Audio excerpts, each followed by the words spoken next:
Good morning সবাইকে। কেমন আছো তোমরা? সবাই নিশ্চয়ই ভালো আছো। আর আমার গোপালের ভিডিও কেমন লেগেছে, মানে আমি তো মায়াপুর নবদ্বীপ থেকে গোপাল নিয়ে এসেছি, তো তোমাদের কেমন লেগেছে একটু জানিও।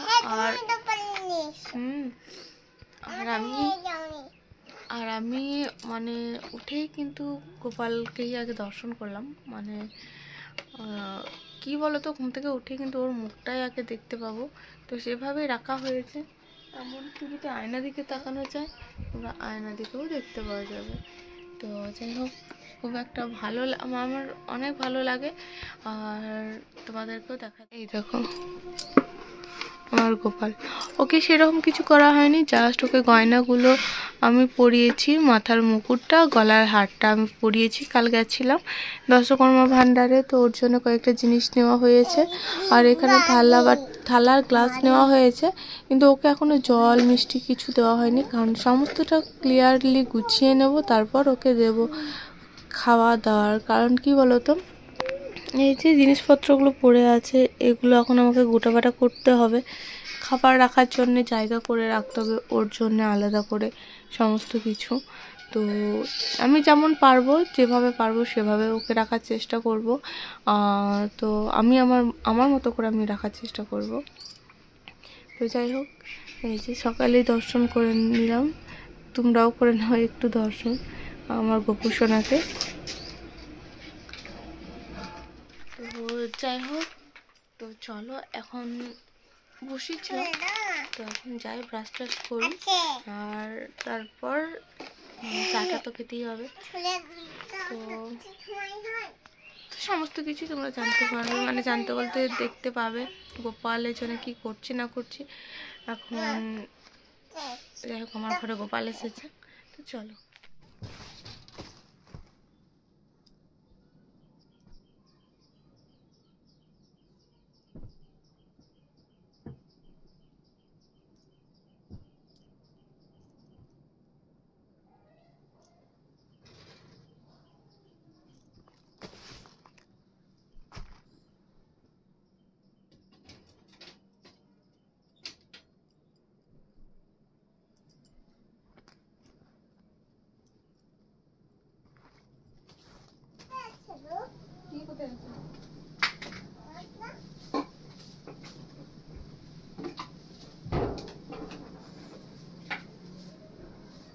সর ওগুলো লাড়িস না তো।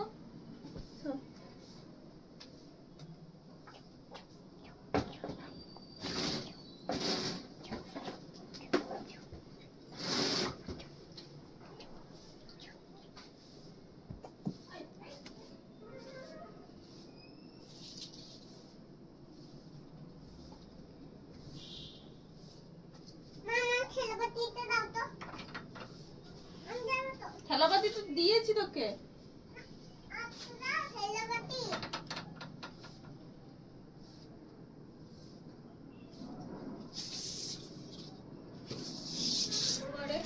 আর ঠাকুরকে জল দেব, কালকে বর দিয়ে দিয়েছে, আর আমার দেওয়া হয়নি আছে, আর তাই আজকে আমি জলটা দিয়ে দিই।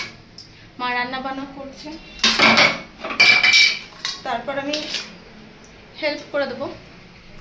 তো এই যে গোপালকে দেওয়ার জন্য এই ধূপদানিটা আমি নিলাম। তো যাই হোক, চলো, গোপালের খাবারও রেডি হয়ে গেছে। মানে আজকে যেহেতু সোনুর বার্থডে, তো পায়েস করেছিল মা সকালবেলাতে, তো সেটাই আমি সব ঠাকুরকে মা বলো বাড়িয়ে দাও, একটু করে সবাইকে নামিয়ে দাও। সেই গোপালের খাবার ফুলটাকে চড়িয়ে দেবো, এখন আপাতত রেখেছি। জল নিয়েছি, পায়েস, গোপালের খাবার এটা আমার। তো চলো নিচে যাওয়া যাক। তো গুড ইভিনিং সবাইকে। তোমরা শুনতেই পাচ্ছ বাসের আওয়াজ, গাড়ির আওয়াজ, বাস যাচ্ছে। আর এখন আমি যাবো সন্ধে দিতে। তারপর আজকে তো দেখলে গোপালকে দিয়েছি পায়েস, আর দেখি সন্ধ্যার সময় দেখিয়ে দেবো। বরকে বললাম যে লাড্ডু টাড্ডু এনে দাও, ওকে একটু দেবো। তো চলো, যাই হোক, এখন সন্ধ্যা টন্ধে দিয়ে আসি, আর দেখতে থাকো কী করছি। তো চলো, সন্ধ্যের বেলায় একটু বাজারে যাচ্ছি, যেহেতু আজকে বাবা মায়ের বিবাহ বার্ষিকী, তো সেই জন্যে কিছু কেনাকাটা করতে যাচ্ছি। হুট করেই জানা গেল যে মা বাবার বিবাহ বার্ষিকী। তো গেছিলাম একটা সারপ্রাইজ গিফট কিনতে, কিন্তু যাই হোক সারপ্রাইজটা সারপ্রাইজ থাকলো না, যেহেতু এখানে একটু প্রবলেম হয়ে গেছিলো। দেখতেই পাচ্ছ কত ফ্রিজ। আমিও ভাবলাম একটা গোপালের জন্য ফ্রিজ নেবো আর একটা মায়ের জন্য ফ্রিজ নেবো। তো যাই হোক এখানে একটু প্রবলেম হয়ে গেছিলো, তো সেই জন্য আর আজকে জিনিসটা নেওয়া হলো না। কি কেক নেবে? তারপর এখানে তুমি পছন্দ করো শাশুড়ি মায়ের অ্যানিভার্সারি। ও শাশুড়ি মানে আমার মায়ের। তো বাবু কেক কেক নেবে। আমার কি দেখো কোন কেক একটু পছন্দ হয়েছে।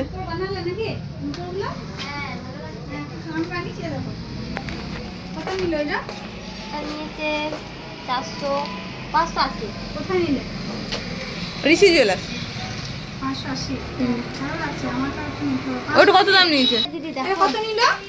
কত দিন তুমি বলো, তুমি কোনটা নেবে? ও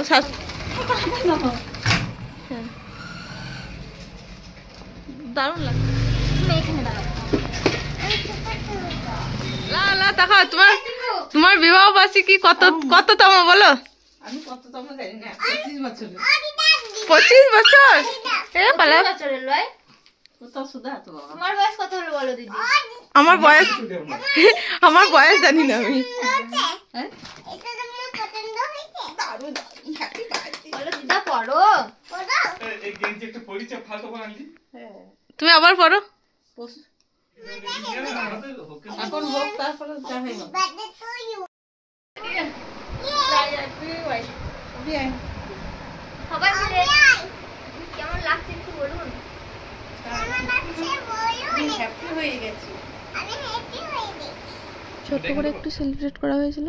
আর এখানে কিনে আনা হয়েছিল বিরিয়ানি আর চানা আর রাইস।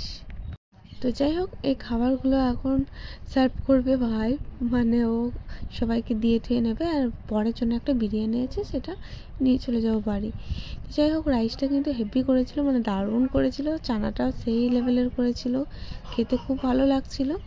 তো পরের জন্য বিরিয়ানিটা রেখে দিলাম আর খাবারটা আমরা খেয়ে নিচ্ছি। তো চলো টাটা।